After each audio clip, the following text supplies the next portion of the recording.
The unexplained mystery Hindi में आपका स्वागत है। इस चैनल में हम कुछ ऐसी अद्भुत और अलौकिक घटनाओं का जिक्र करते हैं जिनको सुनकर आपकी रूह कांप उठेगी। अगर आप इस चैनल पर नए हैं तो जल्दी सब्सक्राइब कीजिए और बेल आइकन को दबा दीजिए।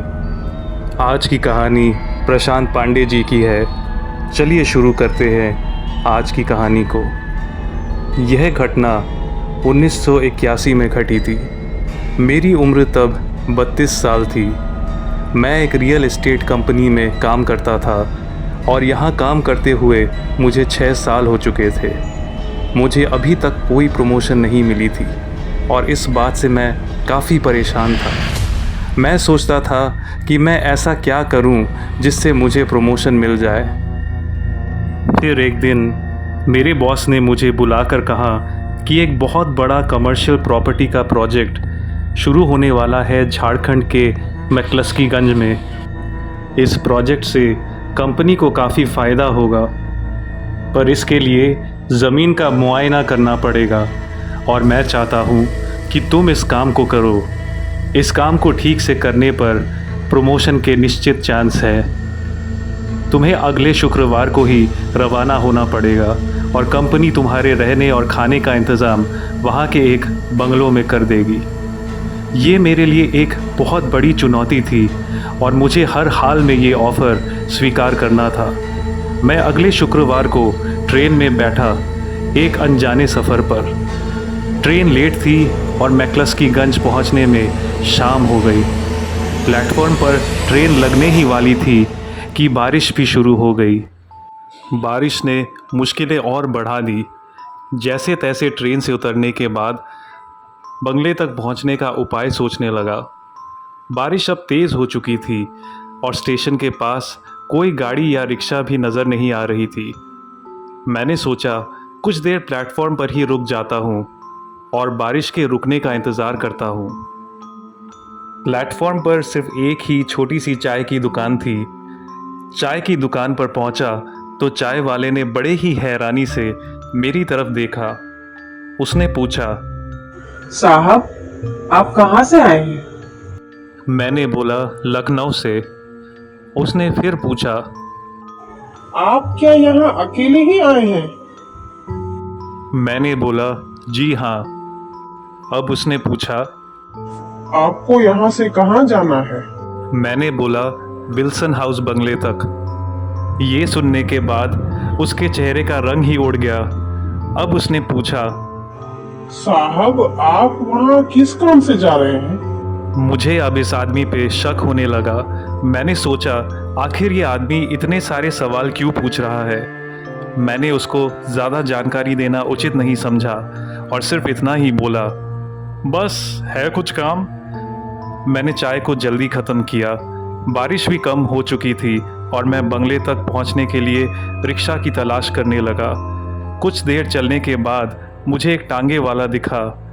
मैंने उस टांगे वाले को रोका और कहा कि वो मुझे विल्सन हाउस बंगले तक छोड़ दे। टांगे वाला काफ़ी बुजुर्ग था और वो मुझे एक अजीब सी निगाह से घूरने लगा, मानो वो कोई गहरी सोच में पड़ गया हो। और फिर उसने अपना सर खुजाकर बोला,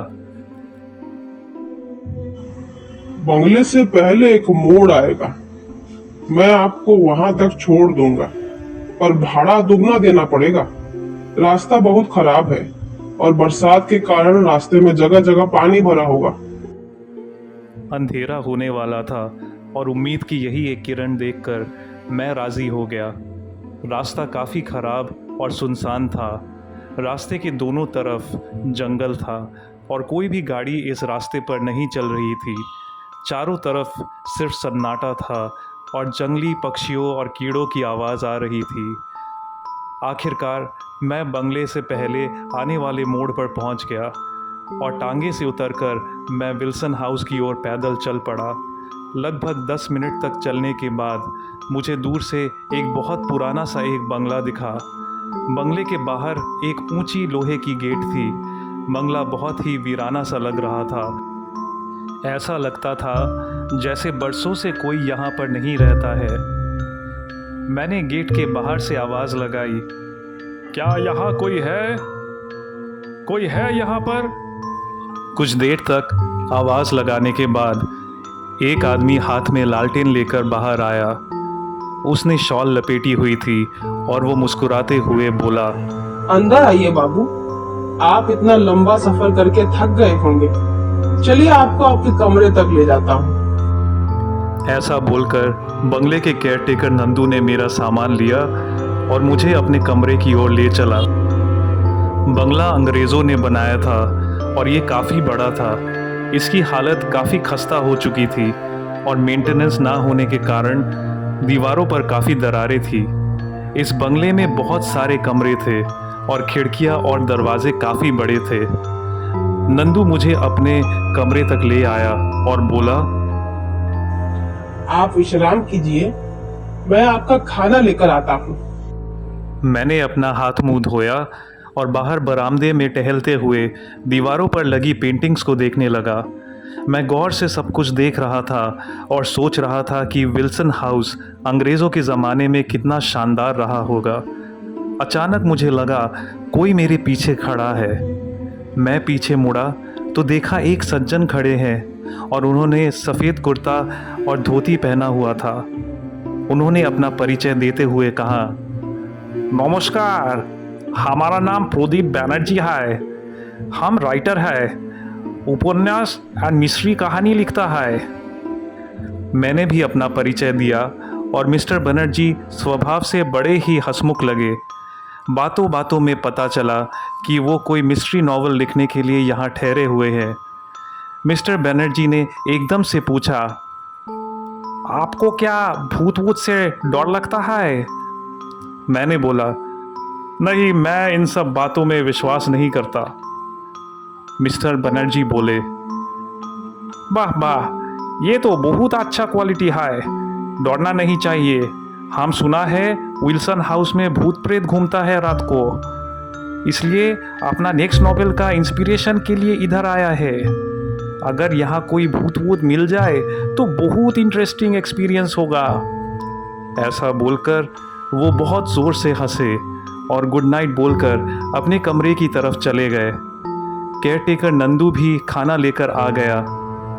मैंने नज़र घुमाई तो देखा एक कमरे के बाहर ताला लगा हुआ है और बाकी सारे कमरे खुले हुए थे। मैंने नंदू से पूछा, ये कमरा बंद क्यों है? नंदू ने घबराते हुए बोला, बाबू, ये कमरा बंद ही रहता है। यहाँ रात को नहीं टहलना चाहिए। आप रात में कमरे से बाहर नहीं जाइएगा। सुबह होने तक आप कमरे में ही रहिएगा। मुझे ये सब अंधविश्वास लगा और भोजन करने के बाद मैं सीधा सो गया। नई जगह होने के कारण शायद ठीक से मुझे नींद नहीं आ रही थी। कुछ देर करवट बदलने के बाद मुझे नींद आ गई। अचानक किसी के चीखने चिल्लाने की आवाज़ आने लगी। मेरी नींद खुल गई और मैंने जब घड़ी की तरफ देखा तो रात के 1 बज रहे थे।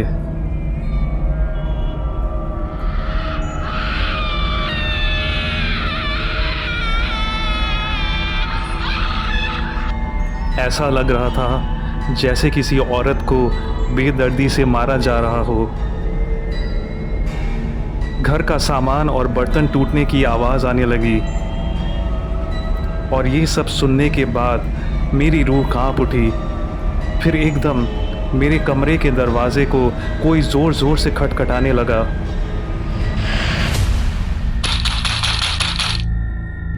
मैंने दरवाजे के पास जाकर पूछा, बाहर कौन है?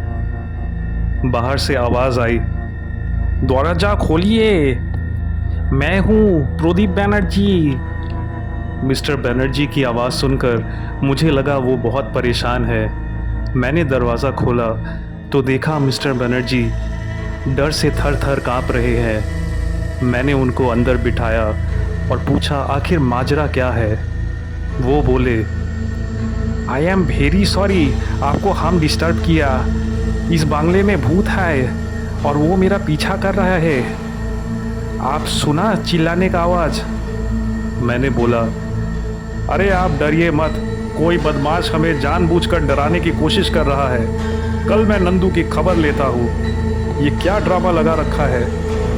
आपको अगर डर लग रहा है तो आप मेरे कमरे में आज रात को सो जाइए। मिस्टर बनर्जी मेरे कमरे में रुकने के लिए मान गए और मुझे बहुत धन्यवाद देते हुए कहा, थैंक यू सर, आज आप हमारा बहुत हेल्प किया। आप सही बोलता है, दौड़ना नहीं चाहिए, बिल्कुल दौड़ना नहीं चाहिए। हम लोग फिर सो गए।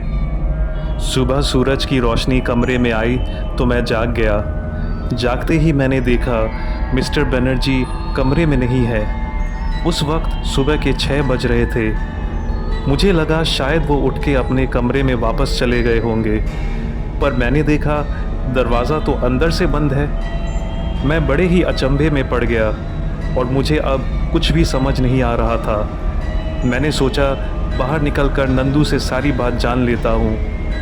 मैंने बरामदे से नंदू को आवाज़ लगाई, नंदू ज़रा इधर आना।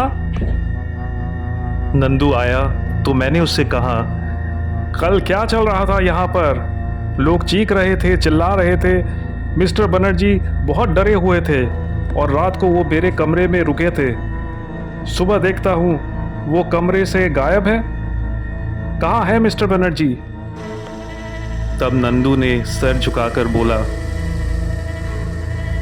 बनर्जी साहब अब वो इस दुनिया में नहीं है। ये सुनकर मेरे पैरों तले ज़मीन खिसक गई और मैंने कहा, क्या बकते हो? तब नंदू ने पूरी बात बताई। बाबू, ये बहुत बरस पहले की बात है। ये बंगला विल्सन साहब का था। वो यहाँ पर अपनी पत्नी के साथ रहते थे। उनको बहुत शराब पीने की आदत थी और अक्सर वो अपनी पत्नी से झगड़ते थे। एक रात को विल्सन साहब को बहुत गुस्सा आया और उन्होंने अपनी पत्नी का गला घोंटकर खून कर दिया और उसके कुछ देर बाद खुद को गोली मार दी। दोनों की आत्मा अभी तक भटकती है इस बंगले में और रात को इनके झगड़ने की आवाज भी आती है। पिछले साल बनर्जी साहब इस बंगले में रुके थे कोई कहानी लिखने के लिए। हमने उनको बहुत समझाया कि वो रात को कमरे से बाहर ना निकले।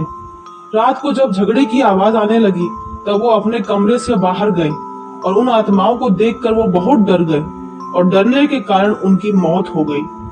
जिस कमरे में ताला लगा हुआ है वहीं पर बनर्जी साहब की मौत हुई थी।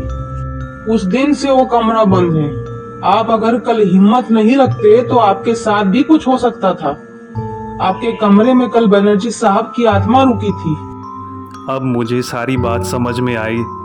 मैंने इससे पहले कभी भी किसी भूत का सामना नहीं किया था। इस अनुभव ने मुझे झंझोड़ कर रख दिया और मुझे अब समझ में आया कल मिस्टर बनर्जी क्यों बोल रहे थे, डरना नहीं चाहिए, डरना नहीं चाहिए।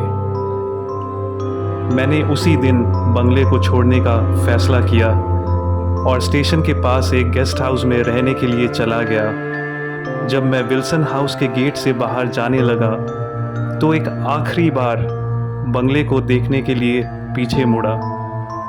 पीछे मुड़ते ही मैंने देखा सफ़ेद धोती कुर्ता पहने मिस्टर बनर्जी खड़े हैं बरामदे में और उनके चेहरे पे वही मुस्कान थी।